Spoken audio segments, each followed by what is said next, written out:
times. I suppose, yeah. For just the entire show, and then I'm like, I lose track of time when I'm That's doing fair. everything. I lose track of That's everything. why I gotta. I just, there's all things I lose track of. I tell you one thing, the waking up early has not helped. Memory. Not Oh yeah. helping memory. I have become addicted to coffee, though, which I never thought I'd say in my life. Iced coffee. I started making my own vanilla iced coffee in the morning. Oh man, it's a bad habit. It's like the first thing I do. What's bad is it's gotten to the point now where I want one in the afternoon. Just because. Yeah, I'm just like, I just want to go it make gets myself a bad. coffee. And I'm like, gotta stop doing that. Gotta stop doing that. So, Like, I'm just getting the looks from my wife right now, but there's going to be a point where she starts going, how many of those have you had today? And then I'm going to be in trouble. It's funny because I won, it was a couple weeks ago, I won a contest at work. And I won, it's like a Hamilton Beach single, like K-cup coffee maker, but it's got an espresso machine attached to it too. So now it's a whole new fucking world of caffeination. So like what I've started doing now is like you buy the little Nespresso pods, and I will brew my coffee. Okay. So after my coffee is done, instead of brewing a 14-ounce normal coffee, I'll brew it at 10, and then I'll go through and do an espresso. He's in deep. And I'll make sure there's a nice froth on that, and then dump that into the coffee. Oh my and God. then use creamers and syrups and shit to I gotta like stay make away my from own. that. I can't get that bad. I can't get that bad. Yeah, it's a slide. It's a slippery slope. It's slippery slope. There's nothing you can do. I made I made an iced coffee for my wife at Sheetz many years ago because I could not figure out exactly what to get her. So I was just like, I'm gonna try and do this, and it is cold brew, double vanilla, and milk, skim milk. Right, that's what I did for her. Then I had one, and then I was like, this is actually not that bad. And now I make them in my house.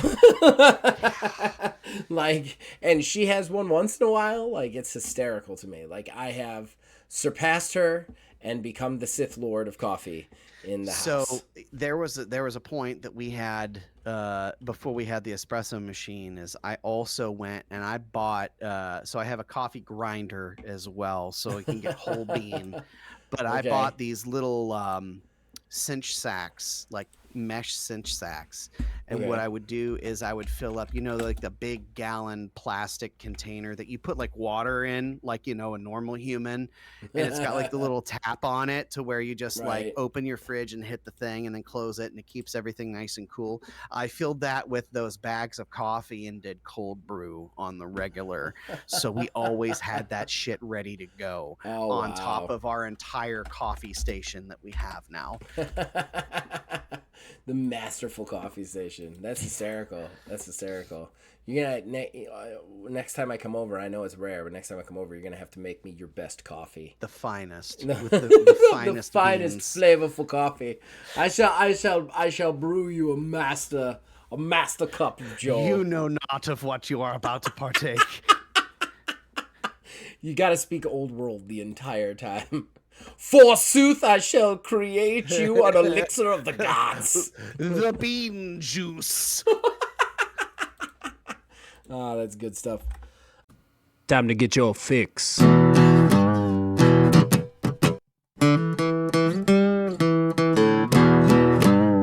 It's a horrible gaming podcast. It's not good. It's not great. Horrible gaming podcast. It's not even what you would call fair. It's really not that good.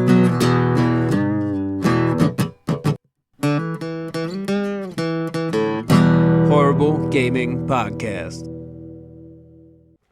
Ladies and gentlemen, boys and girls, for whatever reason you have decided to listen to another Horrible Gaming Podcast. I am Zachariah with Old Man Gaming, and I am not alone because usually I am never alone. With me is... I'm going to do a formal introduction, too. I am Neil, a.k.a. Tiny Wizard, also with Old Man Gaming. I am Nelius Maximus, of the oldest, manest, gamingest.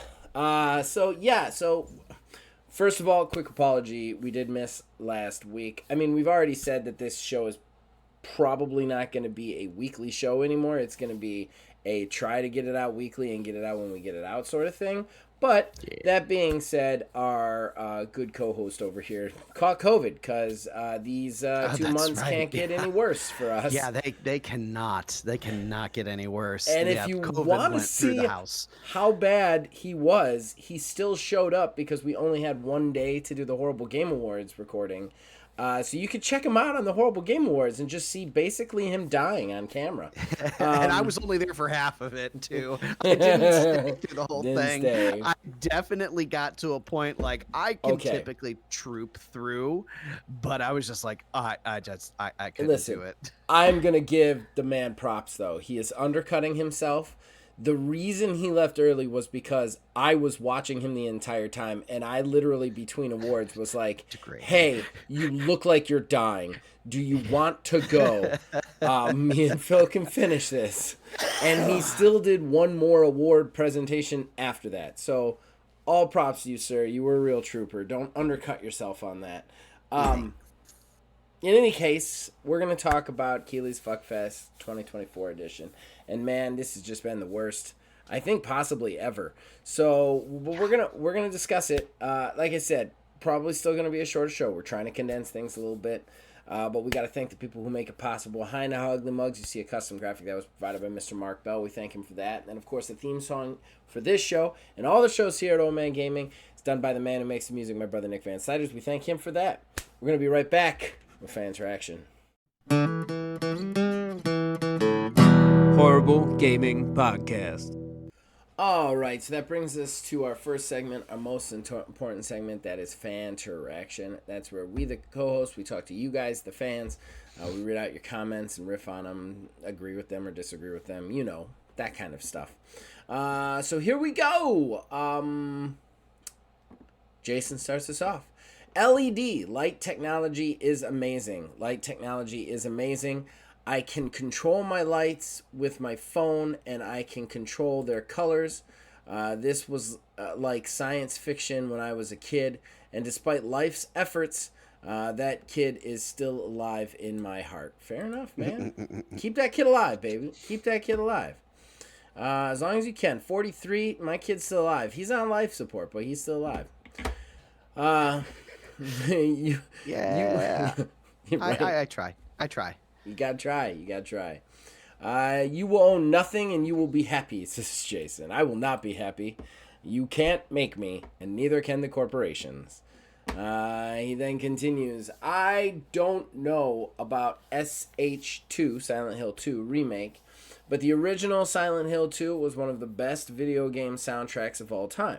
Silent Hill, in general, has top-notch soundtracks. Okay. I'm going to make this very clear, because I listened back to the episode, and I think I was a little bit overtly hard on Silent Hill when I was speaking about soundtrack. I'm not saying that, like, Silent Hill was bad. I just, like, for me, I'm not saying it was a bad soundtrack. I'm not even saying it doesn't deserve to be there. It's just, for me, I don't typically associate Silent Hill with a soundtrack. It's not one of those things that I hear people going, have you heard Silent Hill soundtrack? It's amazing. Right. You know, like, I'm not saying it's bad. I'm not even saying that it doesn't deserve to be there. Whereas you look at some of the soundtracks on our list, that's the first thing people say about it. You know what I mean? Like Warhammer 40K. Have you heard that fucking soundtrack? You know, like that kind of stuff. The one Hunt Showdown. That's the first thing I hear about that game is the soundtrack. So like that's what I was kind of saying. I didn't use the best verbiage, Jason. I didn't mean to like shit all over Silent Hill. I think it's good. I just like, if I'm putting an award together of best soundtrack, I'm looking for games that are known first and foremost for their music, and I don't necessarily think Silent Hill is. I'm not saying it doesn't have a great soundtrack. I'm just saying that you already have Silent Hill nominated in other categories that are more deserving of that, whereas you have these other games that are like soundtrack is first. I feel like those should be nominated. That's what I was saying. Sorry, did not mean to shit on Silent Hill. Continuing, Jason says, Helldivers 2 and Space Marine are on the no-no list. They can't be nominated. I don't know why. There's no reason for that. They're amazing games. They got people talking. They got people into it, and like I'm sick of what is very obviously Keighley picking his favorites. And now I know there's a committee and everything, and there's a whole system of rules and whatnot, but like you can't help but look at the Game of the Year award nominations for the last like 5 years since Keighley's been doing it, and notice the clear favorite towards Japanese-made games, first of all, towards certain game directors and certain game companies, first and foremost. And that bothers me. That bothers me. Not that Japanese game companies are winning. I'm not saying that.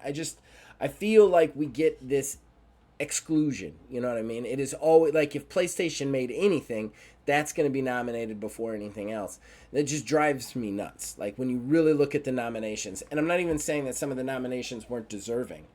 Some of the winners weren't deserving. It's just you're always those 6 Game of the Award nominees are almost always skewing a certain way, and it's just frustrating because I feel like it's a very kind of bought and paid for category. I don't know. What do you think? Yeah, I mean, let's be honest. We've talked about this before. The entire show is bought and paid for. Yes. The whole focus of it is really just the announcements, Yes. More so than the awards. Yeah. The awards are created as a reason to have another announcement show, effectively. And there are very much certainly things that are favored. Not very often does something come along like Baldur's Gate 3 that everybody universally can be like, yeah, absolutely, that's the one. Right. That's the one right there.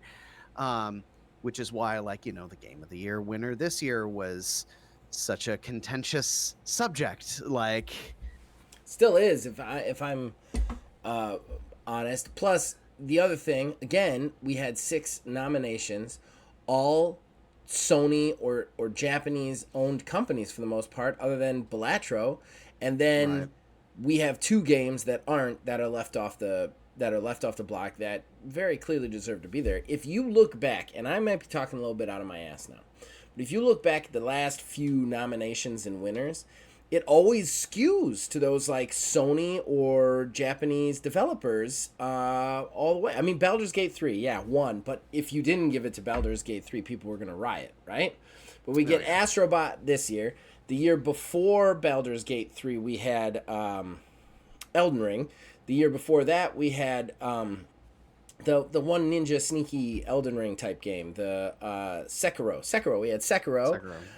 Then the one before that, what was the one before that? It was in the year with Death Stranding, which drove me nuts that was even in there. And that's another thing. Why was that even in there?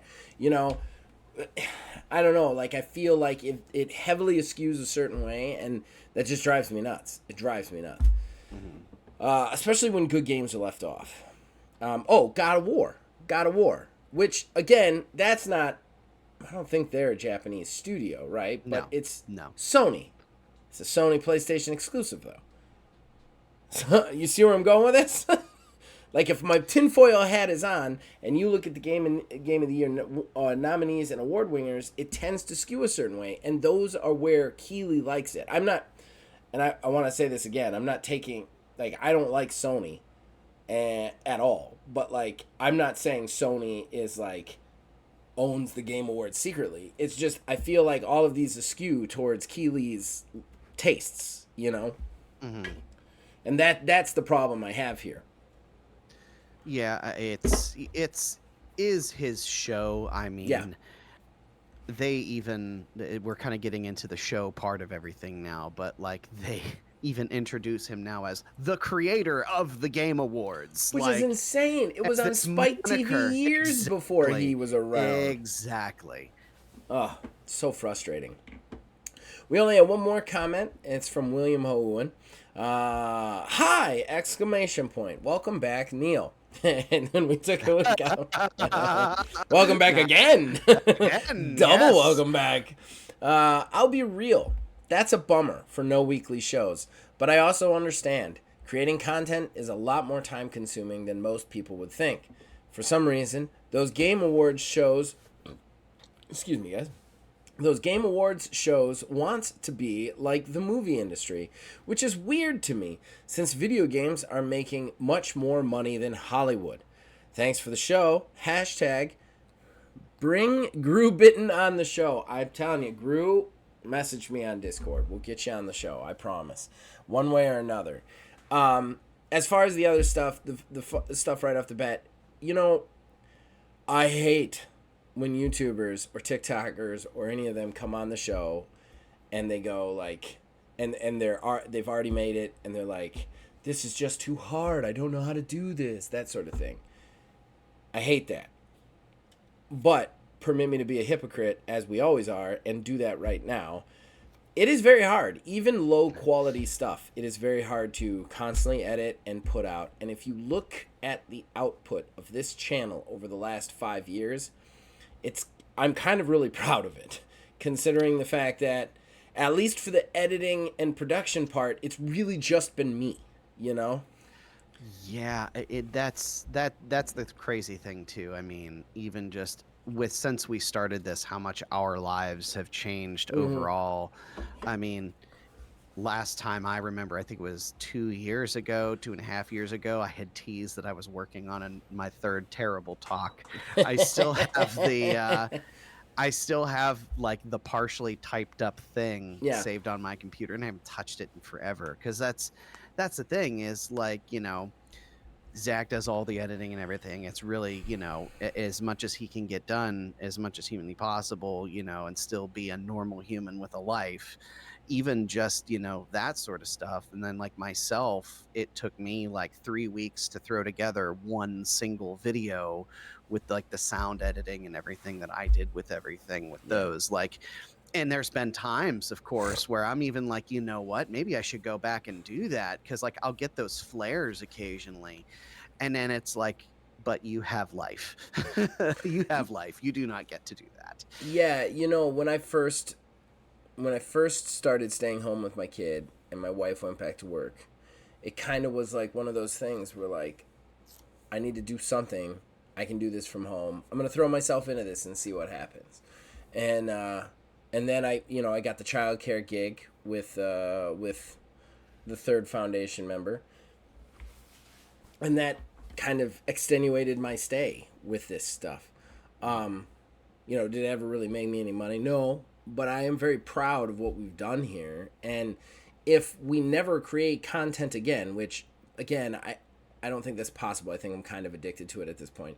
If we never create content again, I would be very happy with the body of work. This would be, in my opinion, a legacy that people could look back on and go, look at what this did. And I feel like there will be a time in my daughter's future where she will be able to go, look at this. This is something my dad did. And maybe one day show her teenage kids. And that makes me feel really good inside. I mean, like, this that's what you want Grandpa to be known for. The guy who swears on the internet. I mean, that's what he is. So I don't know what else to tell him. I mean, no, honestly, I'd like him to be known for the role-playing game company, but that's about as successful. Actually, probably less so. So, like, I think that, like, overall, I'm proud of the things I did here, whether or not they were necessarily successful. And I do want to say I was not alone. Like, I definitely will give myself credit. I did at least 70% of the work all the time. But you, Phil, Billy, even Logan back in the day, you guys all contribute heavily. We also have to shout out to Kevin Kaiser, rest in peace, our one of our greatest fans ever. And just like, it was really, it's been really, really a crazy ride. Again, this sounds like I'm quitting or something. I'm not. It's just like, I was going to say, it definitely sounds like a post-mortem speech of... What's weird is we have a pre-recorded show that we're recording tomorrow, but this is the last kind of live show that people are going to hear, because there's this one, then there's the Horrible Game Awards, then there's the other pre-recorded, which is our prediction show, and then it'll be the new year, and I will be at my job, and we will have to figure stuff out. You know, and stuff is going to be it'll be a brave new world that we'll have to figure stuff out on. So, like, in a lot of ways, in some ways, this is that. Again, there's always going to be something on my channel. There just is. I like to post stuff too much.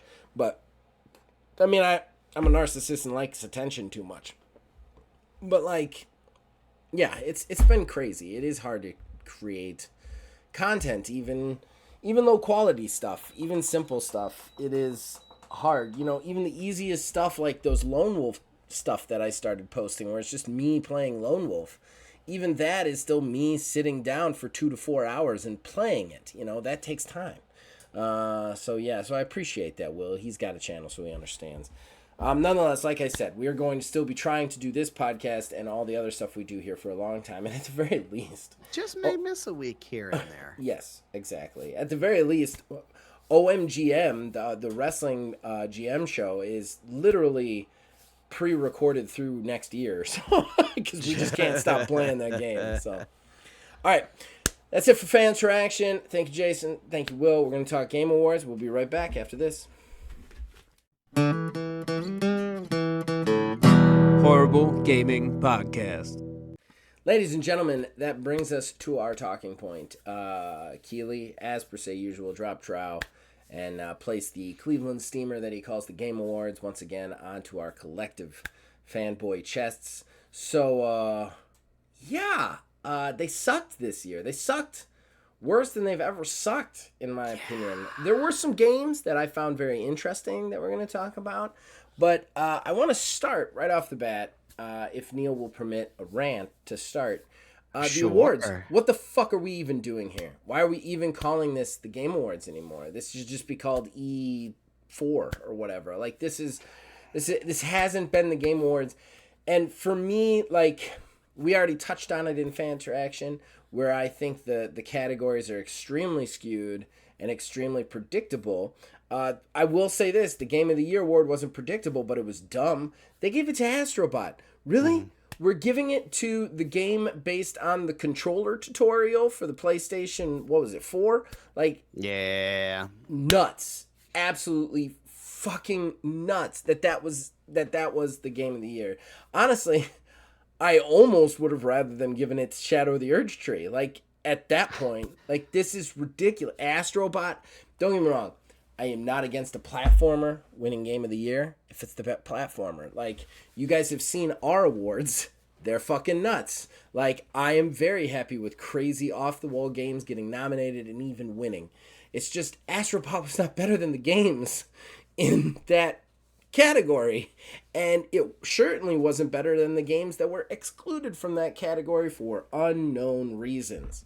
And yeah, I thought for the awards themselves, they have never been so out of touch with what the actual fan base and players want to see and enjoy. I don't know. That's just my feeling. Honestly, I think I would take it a step further. Okay, do it. Take it a step further. I forget what category it was, but the what's it called? The Prince of Persia game. Yeah. The game that we talked about not too long ago, to where the whole studio basically got shut down because it didn't meet financial expectations. The game won an award. That is now the second year in a row that we have a game that has won an award after its announced closure or closure. Yeah. Which is absolute insanity to me. The fact that this is now it's 2 times in a row that this has happened. Yeah. I feel like this show has become more spectacle and paint by numbers. Yeah. Yeah. What's his name? Jose Ferris, like, of course, had some time, but it was not as... You already knew what he was going to say. You already knew what he was going to say right from the jump and being some crazy. And sure enough, the second he got up on the stage, it was just, oh, yeah, you know, don't fucking break it unless it's fucking broke. And I like to say fuck a lot. Here's my new game. And and unfortunately, it looks good as shit. So, I mean, I can't. It does. I can't. He makes good say games. anything about as that. crazy as that dude is, he makes great games. Yeah, or at least like, his studio does. His studio makes great games. Yeah. I don't know. Like, everything had...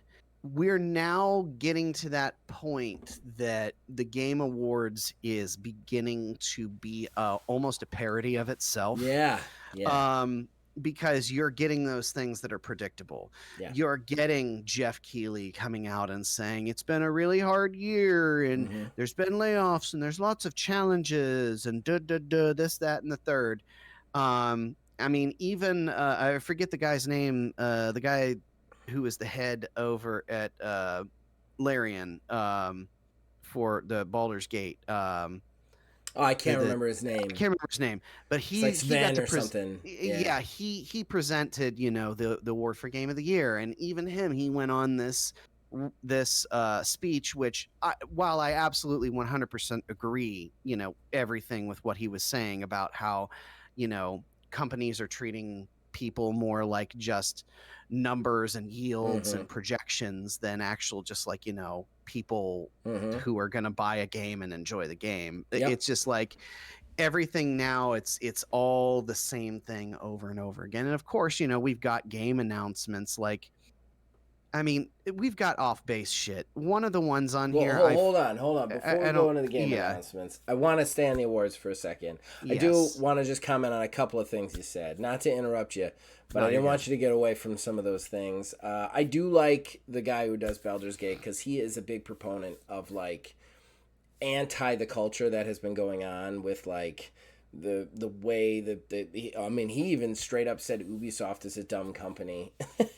Recently, not at the Game Awards, but he had said that like Ubisoft is trying to make games for subscription and it's never going to work for them. Like that's like more power to him for that. But yeah, the Game Awards, we had Balatro won independent game, but then also won mobile game, which makes no sense to me in a year when Pokemon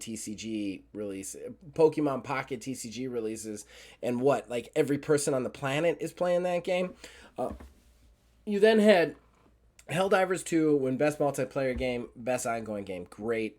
Melina Juergens won Best Performance for Senua's Saga. And honestly, if you watched any featurette on that woman backstage, she kind of deserved it. But everything else was like just weirdly out of touch with stuff or not quite the right way. You had Black Myth Wukong winning Action Game, but also Player's Voice and Game Science Award, whatever the hell that is. But I'll say this, Black Myth Wukong, the company behind it, had a lot of controversy this year. So I don't know why we're giving them any sort of like humanitarian sounding award. I don't know, like none of it felt right to me in any way, shape, or form. And it just drove me nuts. That the other thing is too, again, it felt throwaway again. Like, I didn't watch a lot of this, but when I went to IGN the next day, you know what I saw? When I hit on the game thing, do you think I saw winners? A list of the winners? Yeah. I couldn't even find an IGN story that had a list of the winners. I had to go somewhere else. It's on my Google. Whereas I could find everything announced. I could find all the individual trailers. Like, why is it even an award show at this point? It's very, very frustrating for me. But now you can go on whatever you're going to say about the games, because I'm ready to talk about that. Even the announcements. I mean, it's your typical fare. I know they had said is that there's two huge. Oh, holy! I can't believe that's their announcements. Sure, okay, and I'm sure the two that they were referring to was first Witcher 4. We have a cinematic trailer. Sure, I'm interested to see what your other holy shit is. Honestly, the other holy shit was Okami.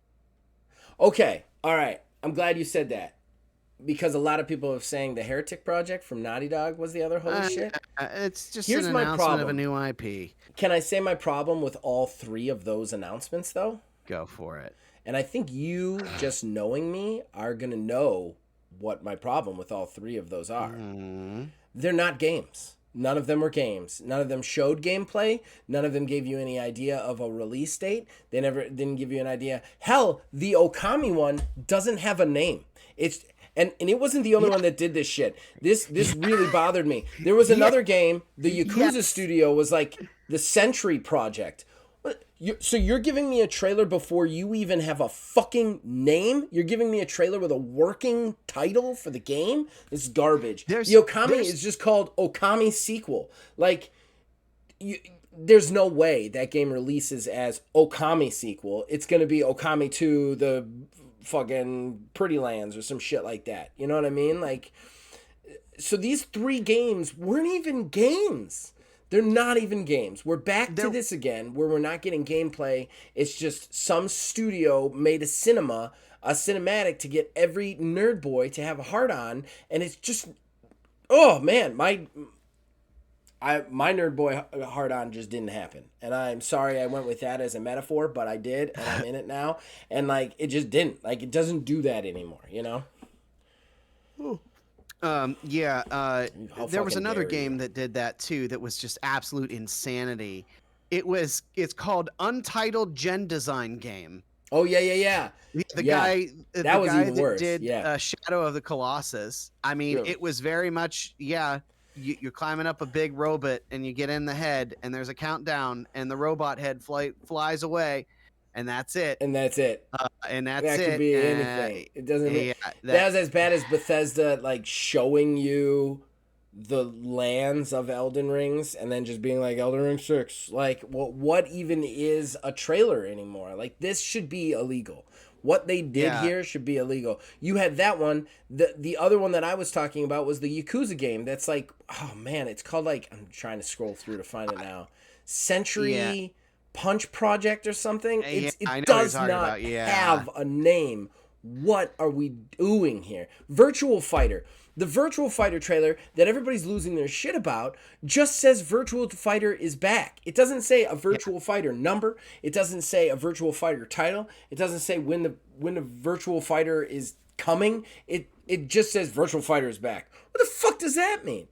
Project Century was the game from fucking Like a Dragon. I found it finally. What is happening? Like, I feel like at least last year and the year before that, we were starting to get trailers with more gameplay. Because remember, there was a lot of those shows where I was like, you were like, these suck. And I was like, hey, we got gameplay from all these games, and I'm really happy about that. It's like we've taken 7 steps backwards. We're back farther behind than we were before. We're getting literal working titles of video games. We're getting trailers for games when they are literally just like ideas in people's heads. Like, this is fucking nuts.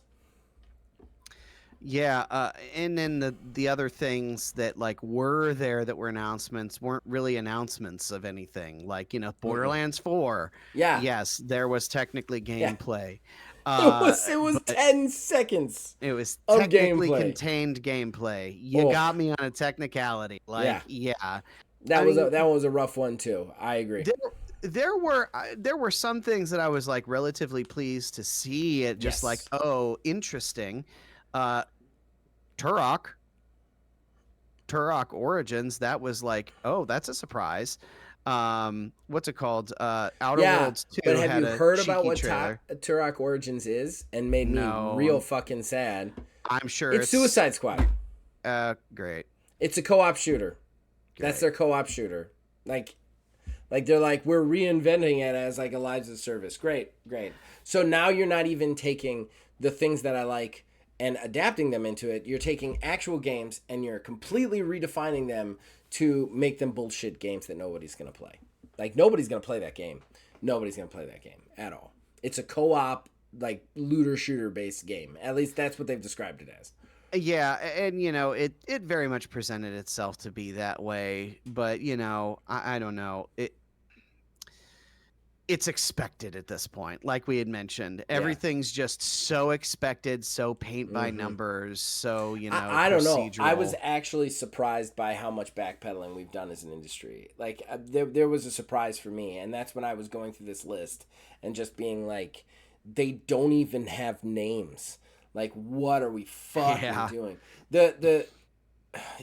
Like, I definitely want to talk about a couple of games that I was excited to see there, but like, the bad stuff, like, it makes me worried about everything, right? At this point, like, and what bothers me is it's gotten me to this point where if I see an announcement, I immediately roll my eyes. I'm like, how are they going to take this thing that I loved and turn it into a loot box, battle pass, microtransaction fuckfest? Like, every one of these AAA games is doing that. What blows my mind too is none of them are selling really well when they do it, so they're not even making their nut back. So I don't know what we're doing. and my kid is about to use the bathroom behind me. She should be asleep, but she has walked down. It's now in the bathroom. I will tell you the one that was just like, I'm sorry, what? Like general real confusion. Okay. Was because this was the most recent episode that I had not seen. We had a very brief discussion, as in 2 messages about Secret Level. Oh yeah. They are making an entire game based off the Pac-Man episode of Secret Level. Where the fuck was that? I didn't even see that. You didn't see that? It's on this list. Man. Oh, there it is. How did I miss that? The trailer is so bizarre, man. And you know what it reminds me of?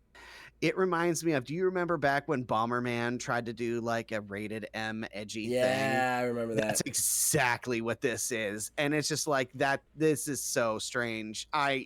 Props to you for trying to do something different, guys, but like this ain't it. Yeah. Yeah. I was that short was one of the craziest fucking things I've ever watched. That is where I stopped. The Warhammer one was the last one that I saw. So the Pac-Man one is the next one I gotta watch. Oh, you haven't watched the Pac-Man one? No, I haven't watched the Pac-Man one yet. Nuts. I remember like it came on because I was watching it with my wife. She actually dared to go with me on it, and I was like, Pac-Man? What are they gonna do with Pac-Man? And then we watched it, and I was like, that was a really interesting. I looked at her and I was like, I want to meet the person who wrote this because I want to know what guy looked at Pac-Man and was like, this is the story. You know, the story. Like, and yeah, not to spoil anything. It's just nuts. Okay, so yeah, that one's crazy. I didn't know about that one. There was a lot of stuff that like wasn't doing it for me. There are a few things that I was excited about. Hey, shut the bathroom door, please. Now that you're immortalized, go into the bathroom behind me. Now go to bed. Yeah, I'm sorry. It's all right. Just go to bed. You got school in the morning. All right. So, like, I don't know. Should we move to the good? Because I have some goods that I did really enjoy from this. Yeah, I mean, I barely had any good. So Dispatch looks amazing to me. I kind of want to play that with my wife. The one with Aaron Paul where he's a superhero dispatcher. That one looks phenomenal to me. I always love the Telltale games, and that one just looks like really well written and really well done. I'm kind of excited about that, low key. The Jose Ferris game, he's a lunatic, but they always make good co-op games. They just do, and this one looked good. I mean, It Takes Two and why can't I remember it? The prison game, No Way Out. Were both such phenomenal. Brothers was a phenomenal game, so I'm excited about that. I am hugely excited about The Outer Worlds 2 after their trailer. Their trailer was exactly what it needed to be. I wish it had been on any other show, but it was phenomenal. It showed gameplay. They also made fun of the entire process of trailers again within it. And it also looked like it had great features and just awesomeness, and I loved The Outer Worlds. Like, I've played through that game many times. I'm really excited about the second one. It just looks really good to me. I don't know. You want me to keep going? You have anything to say about those? I mean, honestly, man, like trucking? the only thing on that show, that Split Fiction, it really does look very good. I'm surprised Outer Worlds 2 didn't get you going, just because of how funny that trailer was. Funny? I mean, it was funny, yeah. But what's odd is because when the trailer came up for it, Kayla and I actually were talking about it. I never did play the first Outer Worlds. We have it upstairs. I never played it. It's so good. Yeah, it's so good. I think that like I also love their like self-deprecative humor on those, like, and I love that they just open with like with like from the guys who made such and such 2, and then this 2, and then Fallout 3 2, New Vegas. Comes another 2. Like, I thought they did such a great job. And I thought it was just going to be them joking, but then they showed a lot of gameplay, which got me very excited. So I do want to see that. I think this game should have interested you, which is Ninja Gaiden Ragebound. You know what's funny is That looks right up your I alley, I man. thought I was going to be about it looking at the trailer, but I don't know what it is. There's something Really? about it that I'm not jiving with, but it is like a Metroidvania. That is my shit. Like I don't know. Well, I mean, that's fair. I think it looks really interesting to me. I also liked Thick as Thieves. Mm.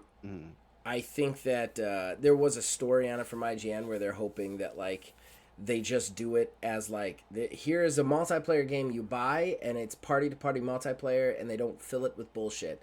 And you know, the story actually made me think about like what like games as service like you remember Halo? You know, and it came out and you just played with your friends, you know, online. Yeah. That's what you did. You didn't have to worry about like battle passes or earning shit or like unlocking a bunch of crap or paying a bunch of extra money.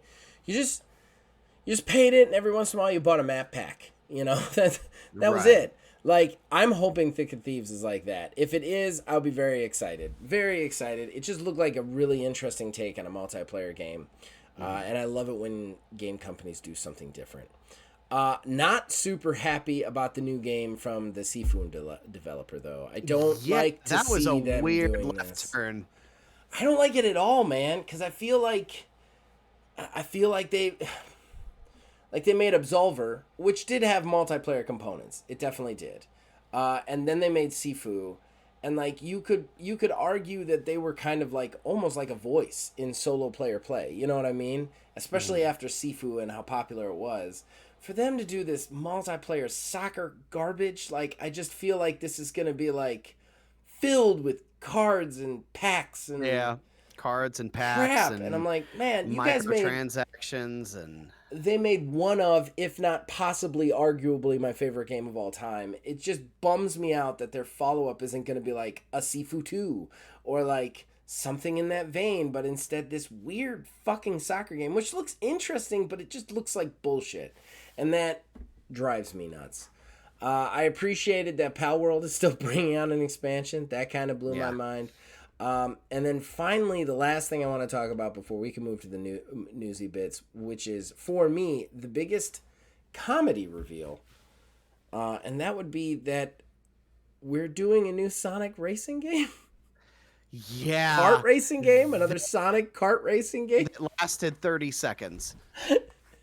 What was that? What? So like Shadow walks out and gets in the Mach 5, and what are we doing here? Like I don't understand. Yeah. And also, I just want to point this out one more time, and I pointed it out years ago when the first one came out. Sonic and Shadow, and really all of them, can run super fast. They can run as fast as, if not faster than, cars. Why are you putting them in cars? Why would they drive a car if they can run? It was the same as when Shadow rode a motorcycle in his game. I'm like, Fun. I don't mind the gun. I'm like, let's give him gun. Let's just give him crazy ass guns. But like, why put him on a motorcycle? He could run faster than that. At least with the gun, which again, they were going edgy and it didn't work. But like, at least with the gun, he can't shoot shit at people. You know, you can run faster than the motorcycle. Why would you get on the motorcycle? I don't understand. Don't understand. Yeah, that. I mean, well, of course, the vehicle has to exist so that way you can sell a kart racer. Ugh. The car, like the car race, that looked so out of touch for me. Like I can't imagine. I don't know of anybody who I have ever met or talked to who have been like, you know what we need more of? Kart racers. Kart racers / Sonic Mascot kart racers. I guess we should also mention that Elden Ring is doing another DLC, even though they said they weren't going to do another one, which I think is funny. It's like a spin-off, Like a multiplayer standalone co-op spin-off. Yeah. Well, it's another DLC. It's another DLC that you said you weren't going to do because the last It's one another money. opportunity to get Game of the Year. That's what it is. And you know what's funny is when that was announced, that was the first thing I said to Kayla. It's like, oh, look, they're going for 3 years in a row. How many years can Elden Ring get nominated? Let's find Right. out. All right, let's take a quick break. We'll be back with the news.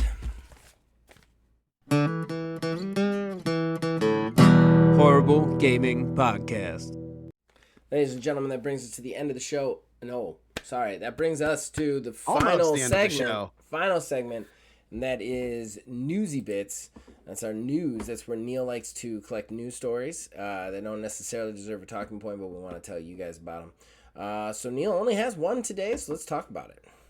Yeah, and that one is the inevitability that we were all kind of expecting. Okay. Rocksteady is ending support for Suicide Squad Yes. in January Yes, after I releasing saw the this. Deathstroke season. It lasted a year. I want to say one thing positive about all this, and you compare Suicide. I think you can very easily compare Suicide Squad to Redfall. Yeah. Very easily, and I think that like Suicide Squad should have never been made. We've talked about that. It was a cash grab. It was a bad choice in every conceivable level, with the exception of the fact that they followed through with what they promised. You know, you look at Redfall, and they shut down the studio before they had even finished the season pass that people had purchased. You know, the extra characters and the DLC that would promise, they shut the studio down before they had even finished that. At least with Suicide Squad, they followed through with everything they promised in the season pass. So I do want to give a shout out to that. I think more companies need to follow through on their promises to the players, whether or not, you know, they're making enough money to do so. Like, you made that promise, you need to follow through. That being said, Suicide Squad was a garbage game. It should have never been made. It was a fucking bullshit cash grab. It was a games of service crap. It was Destiny with superhero skins and not with as good a quality. And on that level, it should not have done good. And I hate to say stuff like this because I don't want people to lose their jobs. I don't want people to be out of work, especially nowadays when it's so hard to get jobs and keep jobs. I think that, like, I don't want that for people. But at the same time, if this industry and these studios are going to keep making games that people go out of their way to tell the industry that they don't want, those games are not going to be successful. How many of these multi-service Destiny / MMO reskins are we going to get before these companies learn that people are just going to keep saying no to them? They're not making the money anymore. There was a time when they were, but you keep trying to rip people away, like fan bases away from the already established games like Overwatch and Destiny and stuff like that. It's not going to happen. Yeah, and on top of that, they doubled down. The head of their at Warner Brothers is like, hey, like after this came out, was like, hey, we know this game isn't performing well, but you know what? We just gotta do more and do more gooder. I don't know, like we've talked about before, I feel like there is a realm in which you can do one and do one correctly. Yes. I just feel like the looter shooter just ain't it, man. Even if Borderlands, which basically has already done that anyways, if Borderlands with Borderlands 4 goes full tilt into the looter shooter live service genre like that, I mean, I don't know. It's like slowly abandoning its RPG elements that kind of made it so unique. And now it's just going to, you know, be another cookie cutter sort of thing. Looter shooters, hero shooters, like they're so stale at this point. I wonder how many times people are going to keep just trying to imitate them before they realize they have to innovate in some way. Well, I agree with basically everything you said. I will say I have a slight disagreement on the fact that looter shooters and hero shooters are dead. I think it's more the way they are presented to us. I don't think that people are making hero shooters and looter shooters in the way that even like Borderlands did originally, where you have like, hey, here's this game, you go, you do stuff over and over again to get loot, and then you build a build and you get these stats. Whereas you look at comparatively to like other shooters of the genre, everything's just currency. You're not even really crafting anything. You're just like collecting different multicolored glittery stuff to make different multicolored glittery stuff. Yeah, like there's not even that feel of that RPG element to it, you know. A lot of them have it where you just like, the tutorial is you buy all the abilities that character has and then they're maxed out, and then it's all about just collecting gear and the looter shooter part. You know, at least Borderlands has a cap where like you can't have everything maxed out. You have to spend your points in a certain place. Don't get me wrong, I think Borderlands does plenty of things wrong. I could go on a talk about that all by itself. But in the concept of looter shooters and hero shooters being dead, I don't necessarily think that's true. I think the fact is that they are presenting them in a stale and shitty way. They're also presenting them lazily to us. They are not presenting them in a way where like there's anything interesting or different about them, which goes to your point. They're not presenting it as like, here's the Suicide Squad. Like how many things could we have done? Like, I can think of 30 things off the top of my head that we could have done with Suicide Squad that would have made it interesting and unique. And you could have still kept the guns and the gear score in. You know, I think the problem is that they are cookie cutter. Your cookie cutter looter shooters / hero shooters are just the same every time. Concordia, that's what it was called, right? Or no, Concord. Concord, you know, was our failed hero shooter example. We never know. It was only around for like 3 weeks. That was our failed hero shooter, right? So like, but as decent as that supposedly was, it was a cookie cutter copy of Overwatch. Like, you didn't present anything new or interesting or special or different. You look at like Marvel Rivals, which is doing relatively well from what I understand, very successful at this point, and that is a hero shooter. It's a hero shooter down to its core. They have at least presented some new ideas and thoughts behind how you play that game.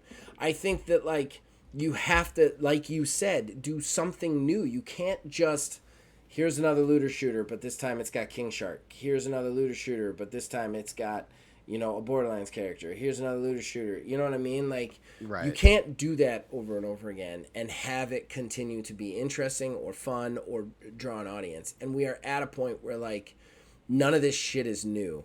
It's just, how are we going to take a property that you already know and love and stick a gear score in it? And that's what I'm really sick of. You know, and that makes me look at everything, you know, all of the things, you know, like anything that comes out with Star Wars and anything that comes out from like any of these like properties as like, oh, here we go, gear score, looter shooter, great. Like, you're just gonna like skin Destiny to be Teenage Mutant Ninja Turtles. I don't want that, and nobody else does. Exactly. We've basically told them all at this point that we don't want it, but somebody in a suit somewhere thinks that it's a good idea, but this one is different.